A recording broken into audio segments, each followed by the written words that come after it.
Hi, this is Cheryl Petersen from Healing Science Today. I want to share a conversation with you. It is between my husband Doug and our good friend Richard. They just returned from a visit to the Gettysburg National Park in Pennsylvania. Richard, I can't get over how many lessons there are in the history of the American Civil War. The 1863 Battle of Gettysburg was a turning point for the Union Army.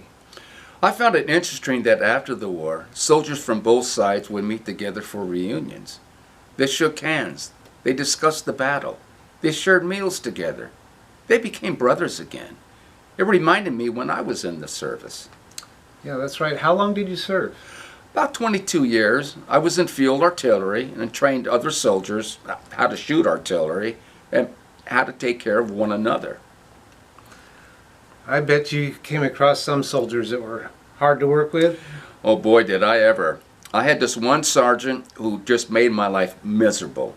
The worst part was I brought the misery home and made my home life miserable. Then one day I was reading this book, Healing the Greatest Hurt. It started with a powerful story about Martin Luther King Jr.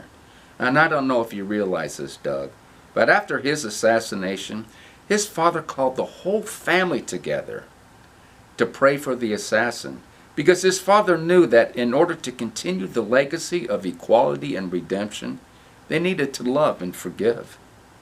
Well, that is a great story. And did you keep reading the book? I read the whole book, and the one strategy that really stuck out was praying for your enemies.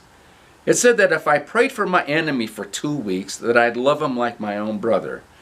And I immediately thought, what a crock of crap. And I was so determined to prove that this strategy was absolutely impossible. Did you pray for that sergeant? I did. Okay. And what did you pray? Well, the first 2 days I prayed were just so grossly insincere. I said, God, please help my sergeant and help his wife and help his kids. But Doug, after the second day, my prayers actually became more sincere. And I started praying, God, please help my platoon sergeant and help his family, help his wife, help his children. And then I began praying throughout the day. And I'll never forget this, Doug.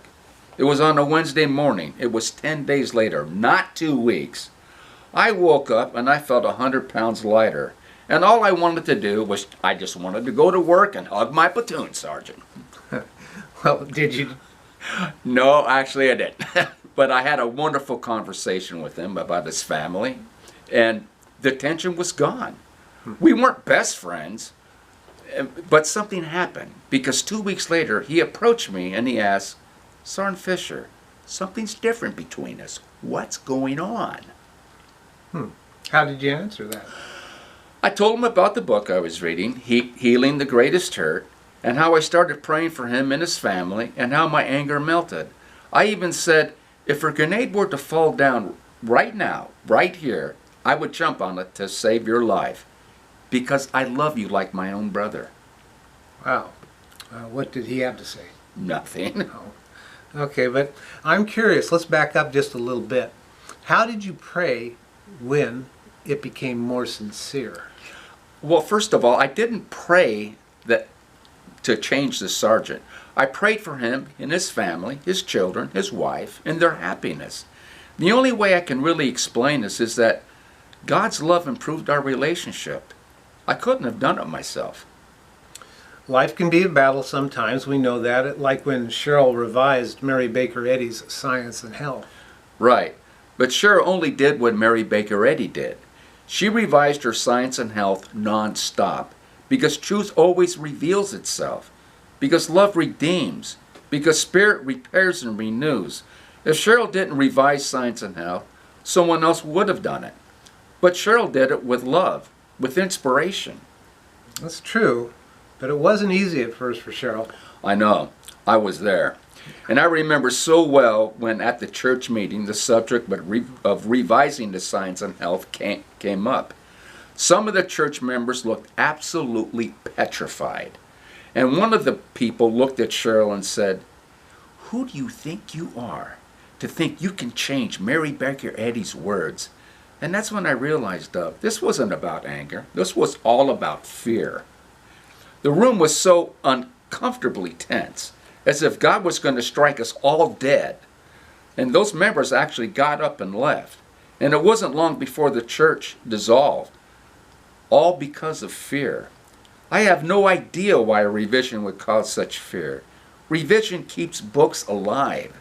I appreciate revisions, especially the many different versions of the Bible. On my spiritual journey, I've read many books that have proved to be useful. I even get good ideas from television. Oh, from television, yes. Have you seen the series, The Chosen? Yes, Jonathan Rumi stars in The Chosen. All the sources keeps the legacy of spirit and transformation alive. I remember the episode when Christ taught us how to pray to God.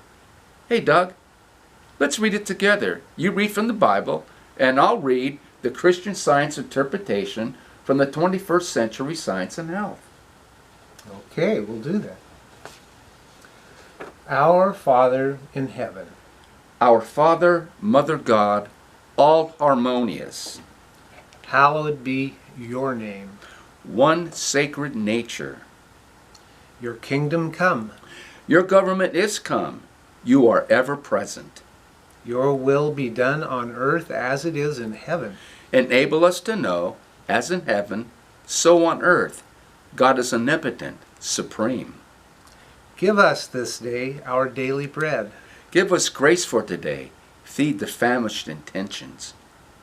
And forgive us our debts as we forgive our debtors. And love is reflected in love. And lead us not into temptation, but deliver us from the evil one. And God does not lead us into temptation, but deliver us from sin, disease, and death.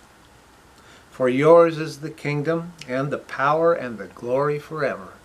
For God is infinite, all power, all life, truth, love, over all and all.